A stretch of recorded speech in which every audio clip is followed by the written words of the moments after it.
नमस्कार, मी भारती सहस्रबुद्धे. आनंदाचं पानच्या या भागात तुम्हा सगळ्यांचं स्वागत आहे. आज आनंदाचं पानमध्ये वाचकांना आनंदाची अनुभूती होणार आहे, कारण आपल्या आवडत्या लेखिका आशा बगे यांचा आजच्या भागात सहभाग असणार आहे. आदिनाद या त्यांच्या नव्या कथासंग्रहाच्या निमित्ताने या गप्पा होणार आहेत. खरं तर इतके वर्षात आशा बगे यांनी विपुल लिखाण केलं आहे. त्यांची साहित्य अकादमी प्राप्त भूमी ही कादंबरी अनेकांनी वाचली आहे किंवा त्यांचा गाजलेला कथासंग्रह मारवा कायम चर्चेत असतो. त्यांचा आदिनाद नावाचा कथासंग्रह अगदी नुकताच प्रकाशित झालाय. त्याविषयी आणि अर्थात त्यांच्या लिखाणाविषयी गप्पा मारूया लेखिका आशा बगे यांच्याशीच. खूप आनंद आहे आशाताई की तुमचा नवा कथासंग्रह आदिनाद हा आत्ता नुकताच प्रकाशित झालाय आणि त्या निमित्ताने आपण गप्पा मारतोय. खरं तर खूप प्रश्न आहेत, खूप गप्पा मारायच्या आहेत, पण अगदी सुरुवातीला या कथासंग्रहाविषयी. आदिनाद हा कथासंग्रह मला आत्ता 2026मध्ये मौजेने काढला, मौज प्रकाशनाने. हो. त्यातली आदिनाद ही कथा मला विशेष आवडते, म्हणून या कथासंग्रहाला मी आणि आमचे मौजेच्या संपादिका मोनिका गजेंद्रगडकर यांनी आदिनाद असं मिळून नाव दिलं. तर आदिनाद म्हणजे जो अंतस्थ असा नाद आहे तिथे त्या पाण्यामध्ये असलेला, तो आधीचा आहेच तिथे, आणि तो आपण तिथपर्यंत जाऊन पोचलो आणि त्या नादाला आपण समजून घेतलं. इथपर्यंत ती कथा त्याच्या जाते आदिनाद. इथे माझ्या मनामध्ये अशी एक कल्पना आली होती त्या हे गेला की हा नाद कसला आहे. हा नाद खळखळ खळखळ खळखळ असा आवाज येतो आहे, तर तो नदीचा आहे का, किंवा समुद्राची गाज येते ऐकू, तर समुद्राचा आहे का. तर या दोन्हीपैकी कसला हा नाद आहे हे ओळखण्यासाठी तर हा आदिनाद आहे. म्हणजे तिथेच आहे तो, आणि तो समजून घेण्या पाण्यामध्येच आहे, अंतस्थ असा आहे, आणि तो समजून घेण्याकरता, तो कसला आहे कळण्याकरता आपल्याला तिथपर्यंत जावं लागतं. तिथे मी त्या शेवटाला अशी एक ओळ टाकली होती, ती आमच्या सद्गुरूंनी लिहिलेली आहे की वालुकेची खोपी वाळूत मोडली, वालुकेची खोपी वाळूत मोडली, लाटेची या भरी ओसरली.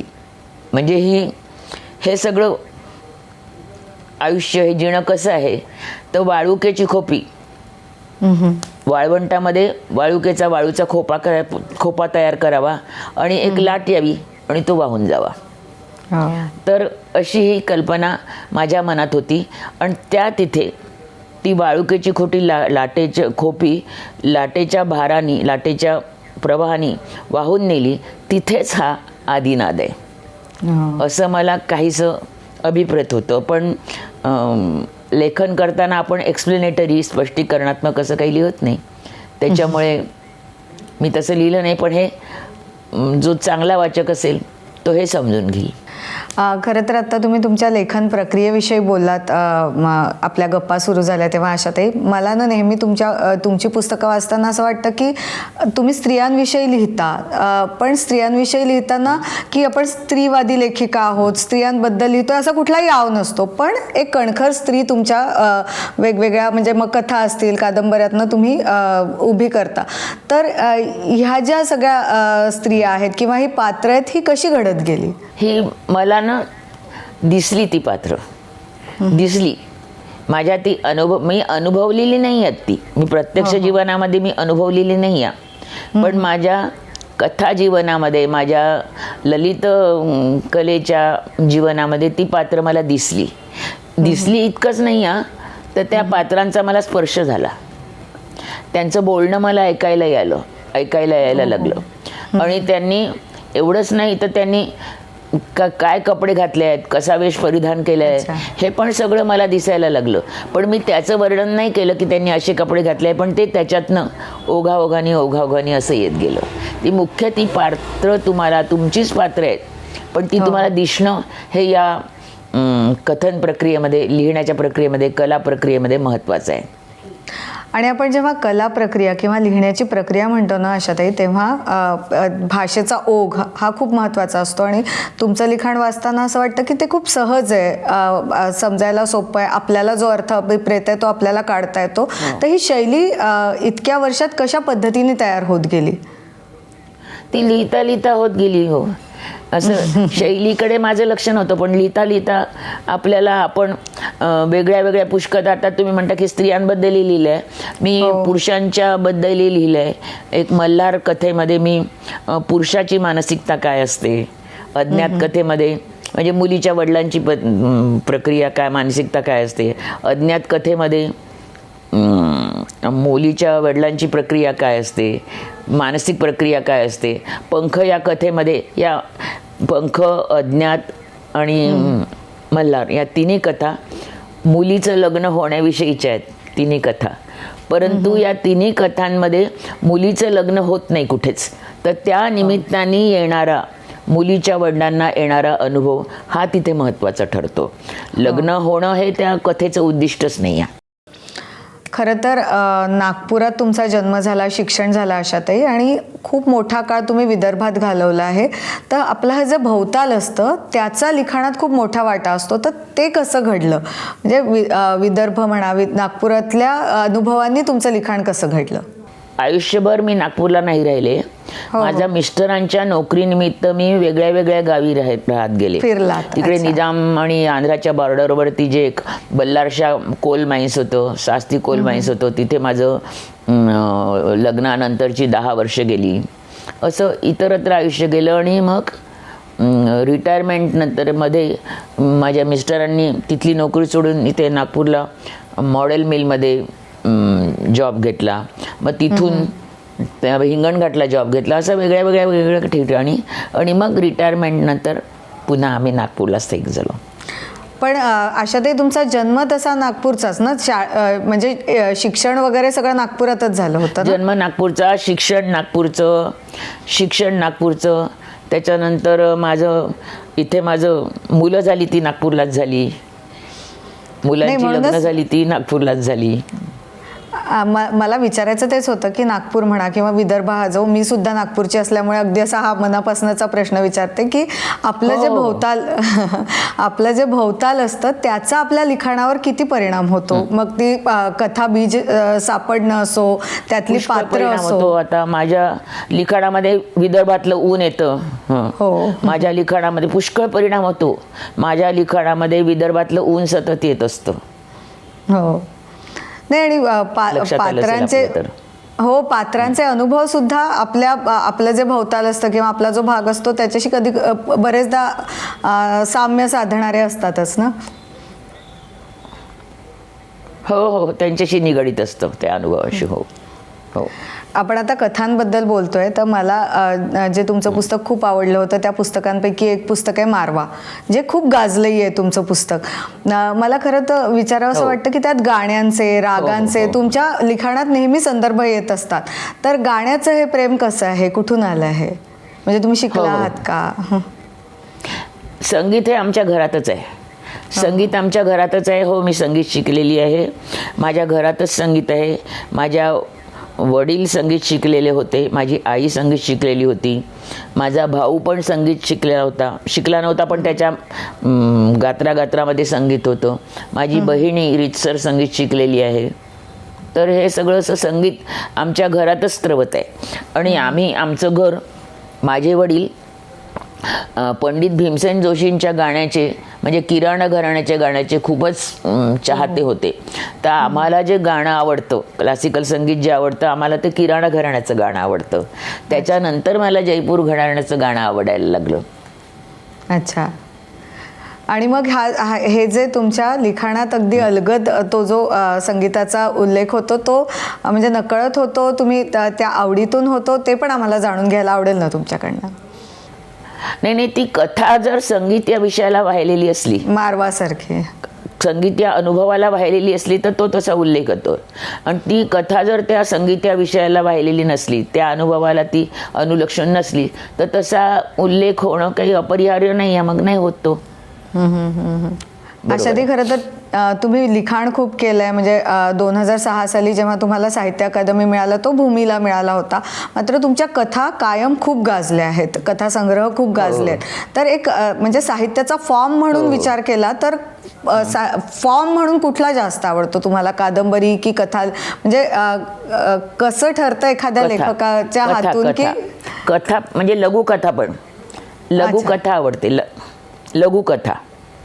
पण मी लघुकथा ही माझ्या हातातनं सुटल्या गेली आणि एक विशिष्ट काळ मी लघुकथा लिहिल्यानंतर मी दीर्घकथेकडे वळली आणि मग दीर्घकथेकडे वळल्यानंतर मी कादंबरीकडे वळली.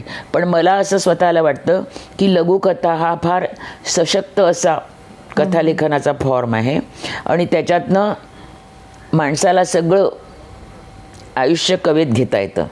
माझ्या डोळ्यापुढे पुभा भावेंची फुलवा ही कथा होती.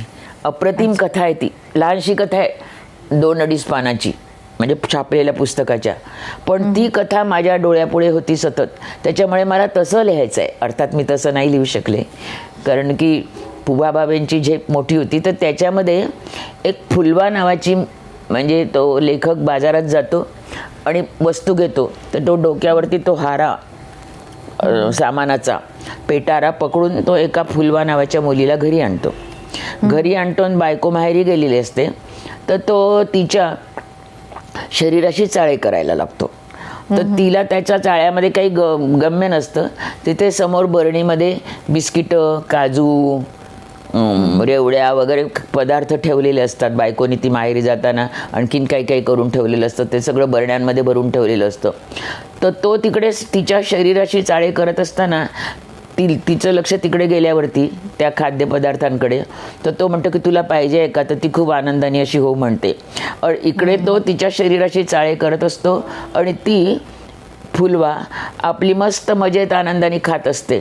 तर एका क्षणी त्याची ती धुंदी उतरते की त्याची शारीरिक भूक आहे ती खरीखुरी जी भूक आहे, खाण्याची भूक, ती भूक त्या शारीरिक भूकेवर मात करते. अशी ती भाव्यांची अप्रतिम कथा होती. सूक्ष्मात सूक्ष्म असे लिहायचे. तशीच भाव्यांची एक भेट म्हणून पण फार अप्रतिम कथा होती. मी का हे सांगते डिटेलमध्ये? कारण की मला माझ्यावरती कशा प्रकारचे लेखन संस्कार झाले कथेचे आणि ते मला कुठे हवेसे होते, त्याच्यामुळे मी लघुकथाच का असं म्हणते. त्याच्यामध्ये एक बाई असते भेट या कथेमध्ये. तिला कुठे काही घडलं, कुठे तिला बोलवायचे की इथे अमुक असं झालं, इथे असा अपघात झाला, इथे असं वाईट वाईट वाईट घडलं की तिला ते सांगायचे. मग ती तिथे यायची, ते सगळं आपल्या ताब्यात घ्यायची आणि तिला एक प्रकारचं असं व्यसन लागतं की कुठे काही वाईट घडलं की तिथे मी जायचं आणि तिथे मी सगळी परिस्थिती हातात घ्यायची आणि मग सगळ्या लोकांनी माझ्याकडे पाहायचं आणि मग मला त्यांनी हे म्हणायचं की बा तुम्ही आलात तर किती छान झालं, आम्हाला हे सगळं, अशा प्रकारचं तिला व्यसन लागतं त्या वाईट गोष्टी घडण्याचं. आणि मग एक दिवस तिला फोन येतो तिच्या मुलाच्या शाळेतून की तिच्या मुलाला अपघात झाला आहे. तर आणि तिने तो फार सिरियस आहे, तुम्ही लवकर यावं. तर ती फक्त अपघात झाला आहे एवढंच ऐकते.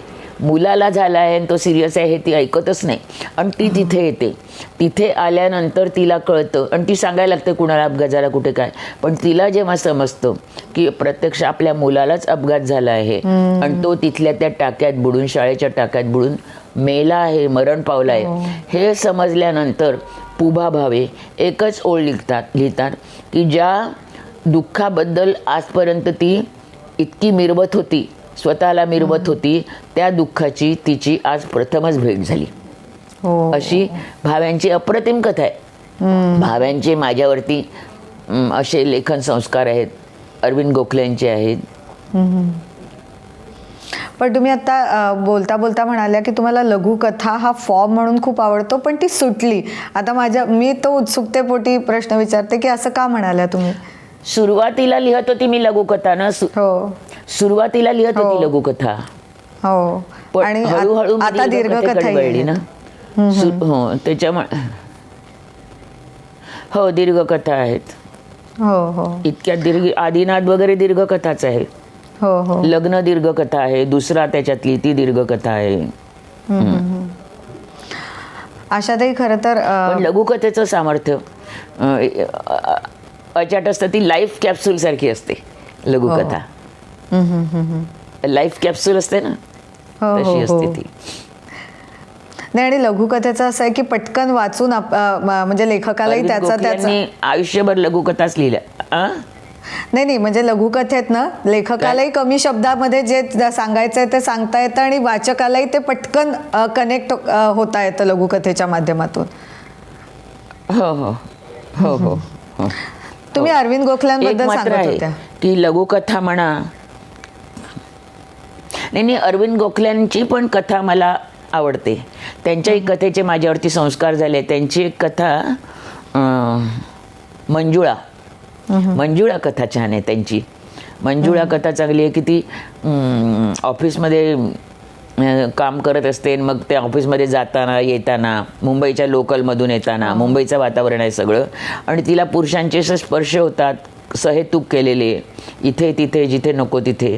तर ती खूप कावून जाते आणि घरी तिचा नवरा तिची वाट पाहत असतो.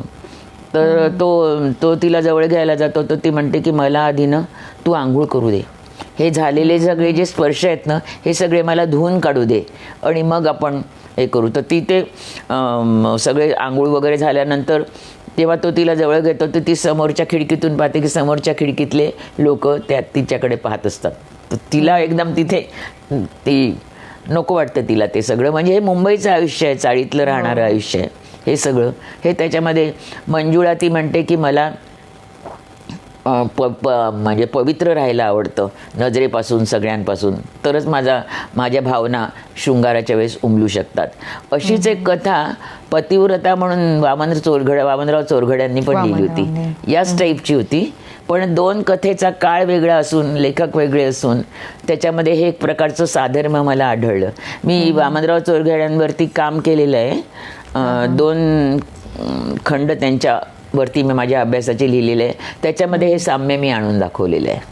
अगदी उत्सुकता म्हणून विचारते की तुम्हाला आठवतंय पहिल्यांदा लिहिण्याचा प्रयत्न कधी केला होता, काय झाला होता, सुरुवात कशी झाली होती?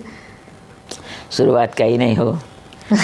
लिहायला मला आवडायचं. मी तुम्हाला मागेही सांगितलं होतं, मागे कोणी आलं होतं तर तेव्हा की 9वीमध्ये असताना मी एक मोलकरीण नावाची कथा लिहिली होती स्थानिक पेपरमध्ये, म्हणजे तरुण भारतामध्ये. आणि त्याचं 5 रुपये मानधन घेऊन भाऊसाहेब माडखोलकर आमच्या घरी आले होते माझ्या आजोबांकडे.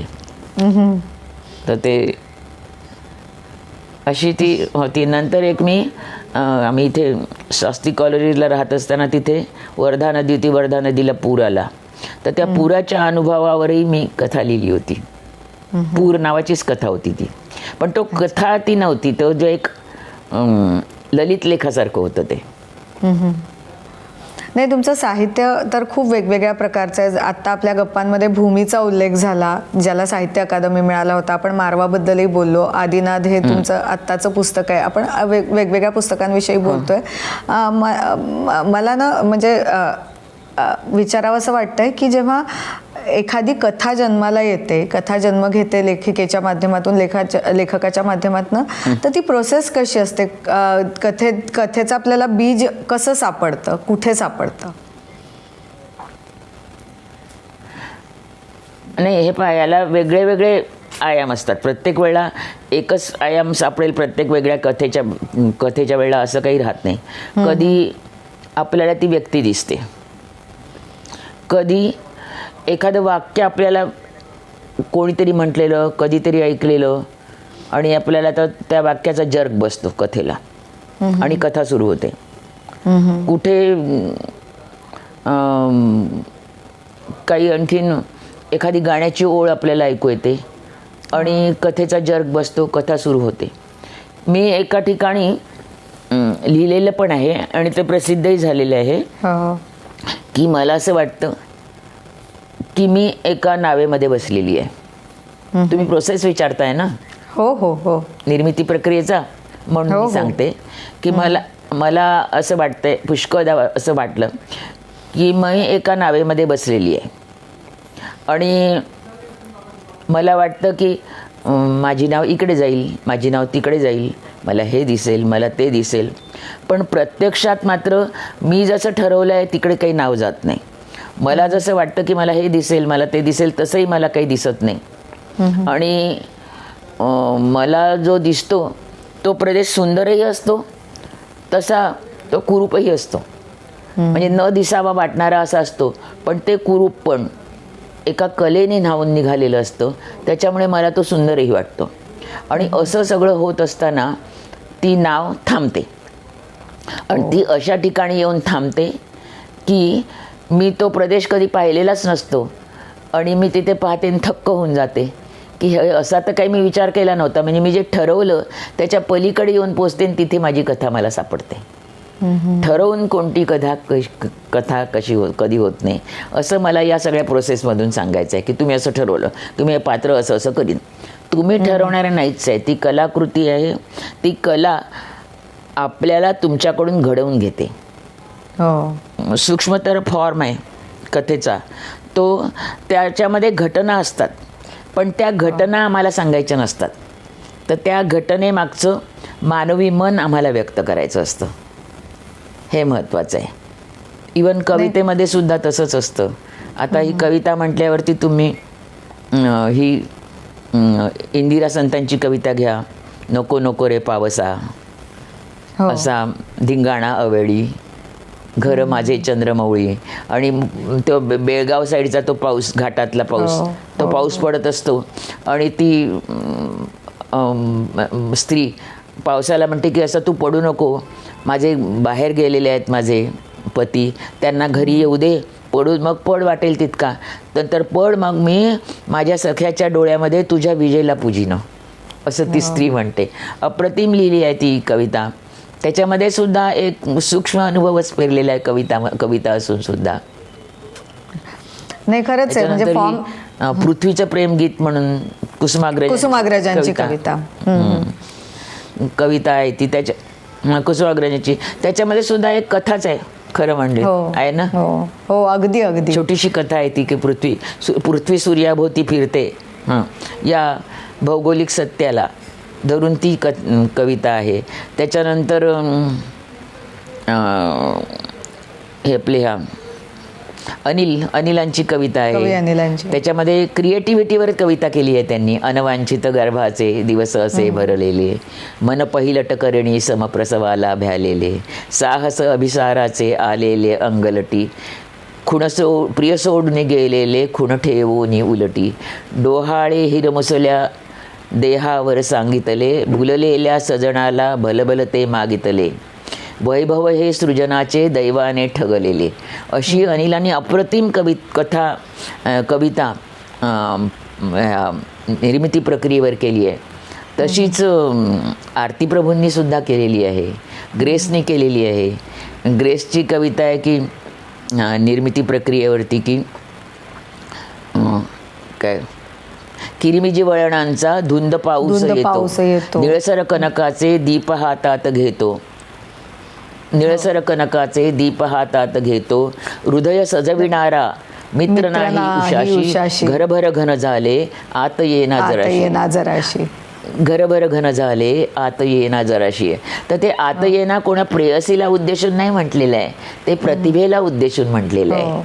तसंच आरती प्रभूंची पण कविता आहे की, आणि त्याची ग्रेसची अजून आहे, तुला पाहतो मी नदीच्या किनारी, तुझे केस पाठीवरी मोकळे. ही कोण आहे पाठीवरी मोकळेली असलेली? ही सरस्वती आहे. तुला नदीच्या किनारीच तुला भेटणार, आम्हाला घरी कशी भेटणार तू? आम्हाला घरात नाही भेटणार ना तू, आम्हाला नदीच्या किनारीच भेटणार. तुझे केस पाठीवरी मोकळे. इथेही कोणी ती प्रेयसी नाही आहे, ती सरस्वती आहे. विद्येची देवता आहे ती तिथे, कवितेची देवता आहे, काव्याची देवता आहे. आरती प्रभूंच्याही कविता खूप छान आहेत. त्यांचेही माझ्यावरती खूप संस्कार झाले. तिथं गाणं मला वाटतं लताबाईंनी की आशाबाईंनी गायलेलं आहे, तुझे काय नक्षत्रांचे देणे, माझ्या पासा आता थोडी ओली गेले द्यायचे राहुनी, तुझे नक्षत्रांचे देणे, माझ्या पासा आता काही थोडी ओली पाने. ही आरती प्रभूंची पण कविता आहे. त्यांच्या पुष्कळ चांगल्या कविता आहेत. आरती एक नाही कशी म्हणू तुला, त्याची रेकॉर्ड झाली आहे. नाही कशी म्हणू तुला म्हणते रे गीत, नाही कशी म्हणू तुला म्हणते रे गीत, परिसारे हलक्याने आळ येते रीत. अशा या कवितेचे माझ्यावरती खूप संस्कार झाले. नाही, खरं तर आशाताई तुमच्याकडून जाणून घेण्यासारखं इतकं आहे, असं वाटतं गप्पा या संपूच नये. मात्र आपल्याला वेळेची मर्यादा असल्यामुळे अगदी शेवटचा प्रश्न, की आता आदिनाथ हा कथासंग्रह आलेला आहे, आम्हाला तुमच्याकडनं आणखीन काय वाचायला मिळणार आहे, येऊ घातलेलं आहे, किंवा काय सध्या काय चाललेलं आहे लिखाणाच्या बाबतीत? इतक्यात तर काही असं मनापुढे पण नाही आहे आणि सुचतही नाही आहे सध्या. सुचलं तर सुचल्याशिवाय उगीच टेबलाशी बसून कोरे कागद खराब करायची मला काही सवय नाही. सुचलं तर मी जरूर लिहीन आणि तुम्ही वाचालच. हो, अर्थात. आम्ही खरोखर तुमच्या लिखाणांचे फॅन आहोत. आम्ही तुमची पुस्तकं वाचत असतो. मला खात्री आहे की आज आपला कार्यक्रम बघणारे असेच वाचक असतील जे तुमची पुस्तकं वाचतात. त्यांना आपण आजच्या मुलाखतीच्या माध्यमातून आदिनाथविषयी सांगितलं आहे. तसंच तुमच्याकडून जी निर्मिती प्रक्रिया असते ती सुद्धा जाणून घ्यायला मिळाली. यासाठी खूप आभार आशाताई. आज तुम्ही आनंदाचं पानमध्ये आलात, वेळ दिलात. खूप खूप आभार. आणि तुम्ही प्रश्न चांगले विचारले, त्याच्यामुळे मला उत्तरं देता आले. प्रश्न जसे आले तसे उत्तरं देता आले. तर प्रश्नच चांगले होते तुमचे. त्याच्याने माझ्याविषयीचंच कुतूहल चाळवलं गेलं असं म्हणायला काही हरकत नाही. नाही, थँक्यू व्हेरी मच. पुन्हा एकदा आभार आणि खूप शुभेच्छा तुम्हाला. मी पण तुमची आभारी आहे. लेखकाला जाणून घेण्याची इच्छा असणं ही फार मोठी गोष्ट आहे. आता जाणून घेऊया आजची लक्षवेधी पुस्तकं. आजचं पहिलं पुस्तक आहे मनोविकास प्रकाशनाचं सिंधी हे पुस्तक. फाळणीतून घडलेली जिद्द, उद्योजकता आणि नव्या ओळखीची प्रेरक शोधगाथा. रोहिणी तुकदेव आणि ओंकार थोरात हे या पुस्तकाचे लेखक आहेत. ज्ञानेश्वर बंडगर यांच्या अभंगबोध नावाच्या पुस्तकाचं नुकतंच प्रकाशन झालं आहे. या पुस्तकात 8 वारकरी संतांच्या 25 अभंगांवर निरूपण केलेलं आहे. पुस्तक नाका प्रकाशनाचं हे पुस्तक आहे. आजचं तिसरं पुस्तक आहे ते एक समीक्षात्मक पुस्तक आहे. मराठी कविता, विचार आणि विमर्श या नावाचं हे पुस्तक आहे आणि याचं संपादन केलं आहे कपूर वासनिक आणि सुखदेव ढाकणे यांनी. वर्णमुद्रा पब्लिशर्सकडून हे नुकतंच अगदी प्रकाशित झालेलं पुस्तक आहे. आणि आमच्यापर्यंत पोचलेलं आणखी एक पुस्तक म्हणजे लेखक नारायण खानसोळे यांची गंगथडी नावाची नवी कादंबरी. लोकव्रत प्रकाशनानं ही प्रकाशित केलेली आहे. महाराष्ट्राच्या कृषी संस्कृतीवर प्रकाश टाकणारी ही कादंबरी आहे. मोठ्या लेखकांना भेटण्याची, त्यांना ऐकण्याची आपली इच्छा असते आणि ती या कार्यक्रमाच्या माध्यमातून पूर्ण करण्याचा आमचा प्रयत्न असतो. तेव्हा असेच प्रयत्न आम्ही पुढच्या भागांमध्ये सुद्धा करत राहू. पुन्हा पुढच्या आठवड्यात भेटूच. तोवर वाचत राहा. धन्यवाद.